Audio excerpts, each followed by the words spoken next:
Hello internet friends, hope you're enjoying the videos on the channel this week. I'm coming to the close of my Outer Worlds playthrough now. I think it goes up to number 28, I think, in the list of episodes. So at 28, that'll be the final thing. Hope that's not too much of a spoiler, but I think if anyone's watching at this stage, they will see that I'm kind of approaching some key moments in that game. That's really cool. I've also started playing Jedi Fallen Order, and I've got to talk about Star Wars in this video. So that's what the rest of this video is going to be about. A little bit of an update, a little bit of a chat about Star Wars.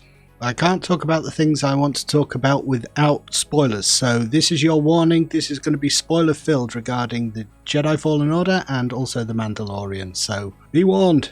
So Star Wars is good again, and I say that because although I have enjoyed aspects of the sequel series since Disney took over, I haven't been head over heels over those films at all. I think they've got some faults, and I'm going to talk a little bit about potentially the difference between something like Jedi Fallen Order and The Mandalorian. I'll touch on that in a minute.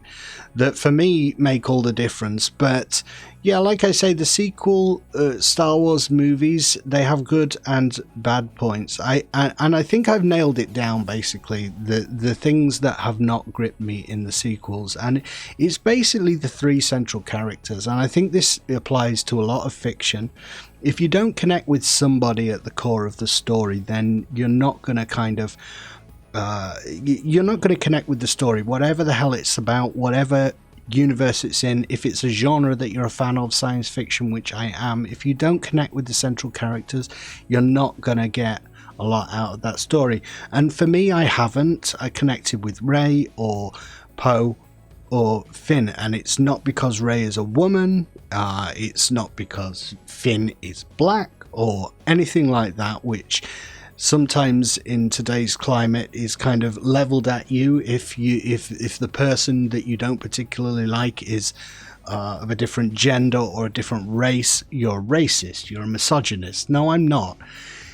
It's basically because I like characters who are flawed. I like characters who go on a journey, and the three central characters in the sequel trilogy, for me, Rey is far too capable from the very beginning of the story. I don't buy that the way I bought with Luke, that she starts off as kind of he's a farm boy. He doesn't know very much, and by the end he's flying a spaceship, sure, but he's not defeating Darth Vader in single combat. The first time that happens to Luke is in The Empire Strikes Back, and he gets his ass handed to him. Vader is essentially toying with him. He could beat him at any time. Whereas Rey in The Force Awakens beats Kylo Ren at the very beginning. And I know you can say that Kylo Ren is not as powerful as Vader, blah, blah, blah, blah, blah. Whatever it is, but essentially she kind of... She's too good from the very start, and as the story has gone on, I don't feel like she's really changed as a character. She's exactly the same. It's kind of typified weirdly. People talk about Star Wars as being visual storytelling. George Lucas is a visual storyteller. Well, I think if George Lucas had been, well, maybe not with the prequels, but whatever the case, it's typified in Rey's costume. She never changes, looks any different, and her character doesn't really change, in my opinion, that much. She learns that maybe her parents abandoned her and they're not important, and she kind of shrugs that off, and then the next minute she's enjoying herself flying the Falcon. So I haven't really connected with Rey. Poe, for a similar reason. He is he's far too capable, and he knows it. He's a cocksure pilot. He thinks he is great, and Leia teaches him a lesson in the Last Jedi, but still, you know, I'm not getting on board with this guy. He fancies himself. You can tell he fancies himself. He thinks he's the greatest thing since sliced bread. And I'm not going to get on board with that kind of character. And then, weirdly, Finn is like the exact opposite. With Finn, you've got someone who is a bit hapless. Maybe he's not a special character. He has flaws and so on, but they go completely the opposite direction. Finn just seems like a kind of... Why is he in those stories? Anyway... This was not an attempt to rib on the sequels. what I really wanted to talk about was how great I've been finding Jedi Fallen Order. This is a much more interesting character for me at the center of it, and it's keyed into this specific reason that Cal Kestis at the very beginning, he's down on his luck. His whole world has fallen apart. He's not a powerful Jedi. He has to go on a journey to rekindle his skills and find out what it means to be a Jedi again. He's hapless at the start. He gets beaten by the second sister. Spoilers. I should say at the beginning, there's going to be spoilers all the way through this. So that immediately I'm bought into that character's journey. You know what I mean? And the same with the Mandalorian, and this will be spoilers. I'm going to talk about how it is that someone in the UK has actually seen the Mandalorian. But the Mandalorian, he's a capable guy who is a bounty hunter, successful bounty hunter. We see him at the very beginning of the story, handing in his bounties. But it doesn't take very long for him to be out of his element, and you see him getting his butt kicked in the latest episode. He gets his butt kicked by Jawas.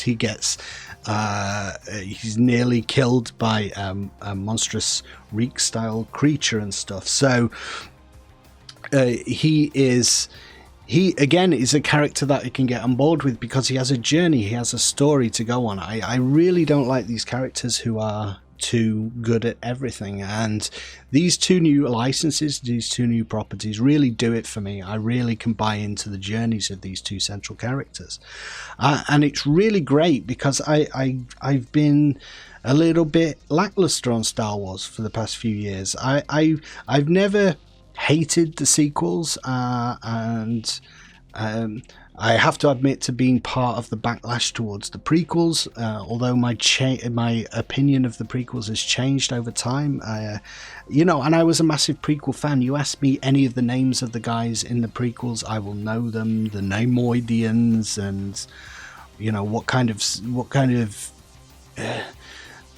the names of the spaceships. I read all the books. I read the Phantom Menace novelization before it came out. I was really excited for the prequels, and for a long time afterwards I went to see it with my brother, and we came out of there. We were teenagers at the time, so we came out and thought, oh, you are weird Jedis, me and you, because we've seen this new Jedi dynamic on the screen of Qui-Gon Jinn and Obi-Wan are like weird Jedis jumping over fences afterwards and stuff. It was really cool.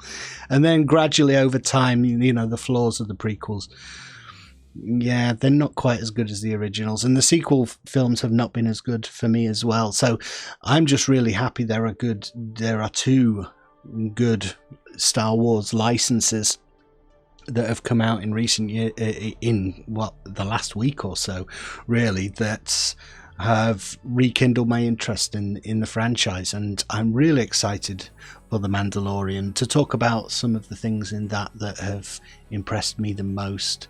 I think the music and basically just the cinematography and some of the decisions. The music is awesome, harking back to old westerns and Clint Eastwood, The Man with No Name and stuff. Wandering through these landscapes, long shots of the characters walking, and they're really small in the landscape, like C-3PO and R2-D2. It's something that's been missing. I remember when I was watching The Force Awakens, like, this is good, and at the very beginning you do see Rey kind of in the desert on her own and Finn wandering through the desert, but it doesn't linger long enough. It needs to linger on the characters and stuff is moving too fast. You don't get that time to absorb it, and then The Mandalorian you kind of do. In the latest episode, he's kind of just walking with this hovering baby carriage and stuff, so that's really good. And where's it going to go? The big spoiler with the character of the baby Yoda, what's going to happen with that? It's really intriguing, and apparently George Lucas was involved in that because he's always been very secretive about the origins of the Yoda species. But there are two Yodas that we've seen on screen. There is Yoda himself and also Yaddle, who was a member of the Jedi Council. So I've heard a theory that it could be his offspring That'd be interesting. I kind of hope it isn't. I mean, one of the things that has been marring my enjoyment of the sequel trilogy is this need to kind of link everyone together, either by family or just references in the shots, you know, references to previous characters. Oh, who's this person related to? Oh, look at that in the background. We saw that in such and such. You know, seeing things in a thing is not the same as it actually being an interesting development. You know, I recognize that. I recognize that. That's not storytelling. That's just referring to something people already like. It's not compelling content, if you like, if you want to use that word of content that everyone uses all the time now to describe everything. Meaningful content. You know, and it's set in the universe, like the beginning of Jedi Fallen Order. There's a lot of that. There's a lot of callbacks, but it doesn't seem forced. You know, the opening shots of Jedi Fallen Order, you see all those Republic Star Destroyers junked, but it's part of the story. It's set in a shipbreaking yard where they break down the hulks from the war, and you know, working in that idea that there is a consequence to a massive war on a galactic scale. There's an industry that's built up around it. That is world building. That's real world building. It's not world building just to reference things that already exist, because if you're doing that, then there's no room for anything new. It's kind of weird. I know they've got to toe the line, and that's what J.J. Abrams was trying to do with The Force Awakens. You know, get back to the essence of Star Wars. I understand that. I just think it's missed on a number of levels now, and it would have been much better actually in the sequel trilogy if they had just got one director who was on board for all three films, I think, because you need that oversight, and you kind of see the switch in direction between The Force Awakens and Last Jedi. And I actually quite like The Last Jedi. I don't hate on that film. I think it has its faults, but the main fault is that it's two different directors and with two different visions trying to do very different things with the same characters and the same story, and the two things don't lock together. That's what's kind of missing the most. So Fallen Order, if you haven't played it yet, I definitely would recommend it. And The Mandalorian. I was going to say how it is that I've come to watch The Mandalorian, and I feel a little bit guilty about it. I always do when I am forced. That's the problem, you see. You're never really forced to pirate something. And but the problem is that I'm a big Star Wars fan. I have been all my life. I've spent thousands and thousands of pounds on Star Wars toys, games, properties, merchandise, cinema tickets over the years. You could say I'm invested. I'm a hardcore fan. Not as hardcore as some, but I am a fan. And there is a new Star Wars series, The Mandalorian, coming out, but it is not going to be out in my country until early next year. I think it's March next year. It might even be as late as March next year. Disney Plus is not going to release over here until that time. But being a Star Wars fan, I'm kind of keyed into. I'm locked into all the feeds. I am going to encounter spoilers. There is no way. It's not like it was when I was growing up, where unless you sought out information, you were not going to find it. Nowadays, information will find you, and there is no way that following the feeds that I do, talking to the people that I do, I can get to next year without the whole thing being spoiled for me.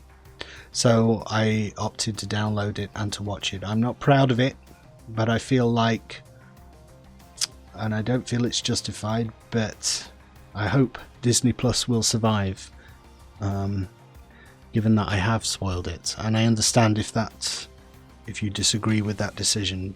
However, on this particular case, I do feel like I have contributed enough to the legacy, to the coffers of Lucasfilm, and I think it's a bad decision. I think the days when, look, going back to the original Star Wars, it was out in the US and in the summer, and it didn't come out in the UK until Christmas. Now, that has not been done for a long time. We have simultaneous cinema releases because you can't expect things to be kept from people. The word is going to spread. The whole movie is going to be spoiled for people unless you do simultaneous releases globally now, and I feel like Disney Plus has dropped the ball on that.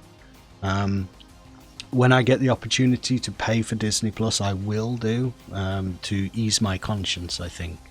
And but if I don't watch it now, the whole thing is going to be ruined for me by other people. So that is what I've opted to do.